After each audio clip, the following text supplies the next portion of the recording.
materi yang pertama, yaitu materi tentang pengertian penilaian pencapaian kompetensi pengetahuan. Di dalam Undang-Undang Nomor 66 Tahun 2013 tentang standar penilaian pendidikan disebutkan bahwa penilaian pendidikan merupakan proses pengumpulan dan pengolahan informasi untuk mengukur pencapaian-pencapaian kompetensi peserta didik yang mencakup penilaian otentik, portofolio, ulangan, UTS, dan lain sebagainya.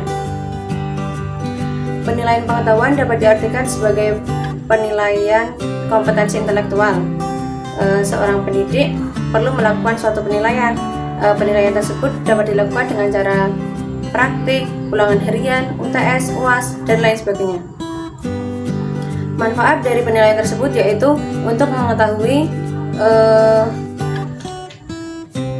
penguasaan peserta didik terhadap materi yang telah disampaikan oleh Di sini saya akan menjelaskan materi yang kedua, yaitu ruang lingkup penilaian kompetensi pengetahuan. Dalam penilaian kompetensi pengetahuan terdapat 6 jenjang berpikir. Yang pertama yaitu pengetahuan. Pengetahuan merupakan kemampuan seseorang untuk mengingat kembali atau mengenali tentang nama, istilah, rumus, dan sebagainya tanpa mengharapkan kemampuan untuk menggunakannya. Pengetahuan atau ingatan ini merupakan proses berpikir yang paling rendah. Yang kedua yaitu pemahaman. Pemahaman merupakan kemampuan seseorang untuk mengerti atau memahami sesuatu setelah sesuatu itu diketahui dan diingat. Pemahaman merupakan jenjang kemampuan berpikir yang setingkat lebih tinggi dari hafalan atau ingatan. Kemampuan memahami juga dapat diartikan kemampuan mengerti tentang hubungan antar faktor, antar konsep, antar prinsip, antar data, hubungan sebab akibat, dan penarikan kesimpulan. Yang ketiga yaitu penerapan. Penerapan adalah kesanggupan seseorang untuk menerapkan atau menggunakan ide-ide umum, tata cara ataupun metode-metode, prinsip, rumus, dan sebagainya dalam situasi yang baru dan konkret. Kemampuan mengaplikasikan sesuatu juga dapat diartikan menggunakan pengetahuan untuk memecahkan masalah atau menerapkan pengetahuan dalam kehidupan sehari-hari. Yang keempat yaitu analisis. Merupakan kemampuan seseorang untuk merinci atau mengurai sesuatu bahan atau keadaan menurut bagian-bagian yang lebih kecil. Dalam pembelajaran dapat ditunjukkan melalui mengidentifikasi faktor penyebab, merumuskan masalah, mengajukan pertanyaan untuk memperoleh informasi. Yang kelima yaitu sintesis, adalah kemampuan berpikir yang merupakan kebalikan dari proses berpikir analisis. Dalam kegiatan pembelajaran dapat ditunjukkan melalui membuat desain, menentukan penyelesaian atau solusi masalah, memprediksi, merancang model produk tertentu.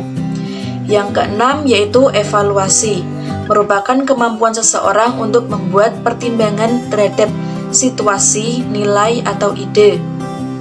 Dalam pembelajaran dapat ditunjukkan melalui mempertahankan pendapat, beradu argumentasi, memilih solusi terbaik, menyusun kriteria penilaian, menyarankan perubahan, menulis laporan, dan menyarankan strategi baru. Menurut Lorin W. Anderson dan David Cudworth, 6 kategori dalam dimensi proses kognitif mencangkup yang pertama mengingat, yaitu mengambil pengetahuan dari memori jangka panjang. Yang kedua memahami, yaitu mengkonstruksi makna dari materi pembelajaran termasuk apa yang diucapkan, ditulis, dan digambar oleh guru atau pengajar. Yang ketiga mengaplikasikan, yaitu penerapan suatu prosedur ke dalam keadaan tertentu. Yang keempat menganalisis, yaitu proses memecah suatu materi menjadi beberapa bagian penyusun. Yang kelima yaitu mengevaluasi, mengambil keputusan berdasarkan kriteria tertentu.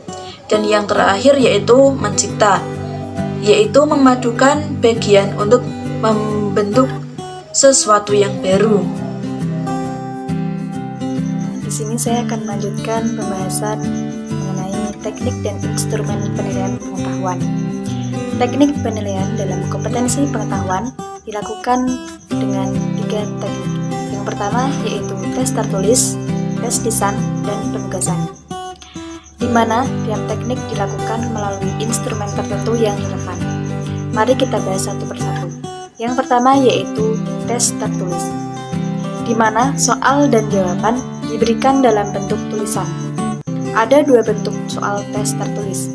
Yang pertama yaitu memilih jawaban, yakni berupa pilihan ganda, 2 pilihan, benar dan salah, atau iya dan tidak. Kemudian menjodohkan dan sebab akibat. Yang kedua yaitu menyerupai jawaban, yakni berupa isian atau melengkapi, kemudian jawaban singkat dan uraian.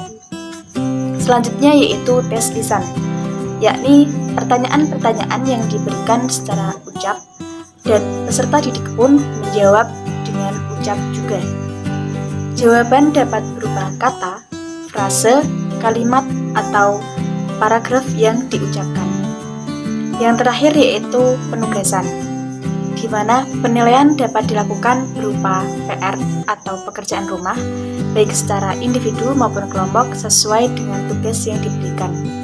Sekian presentasi dari kami, kurang lebihnya mohon maaf. Wassalamualaikum warahmatullahi wabarakatuh.